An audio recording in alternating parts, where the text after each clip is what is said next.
Hey folks, her er Kasper fra Filmgutten. Jeg er netop kommet hjem fra ferie, og det vil sige, at jeg har faktisk en overraskende masse pakker, der ligger og venter på mig. Faktisk 6 stykker, for at være helt præcis. Sådan en ordentlig omgang her.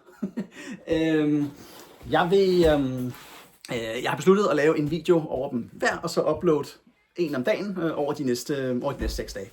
Så det er sådan set det, I kan se frem til. Der var bare lige en lille kort video her til lige at forklare, hvad kommer der til at ske. Vi ses til en dejlig masse udpakninger.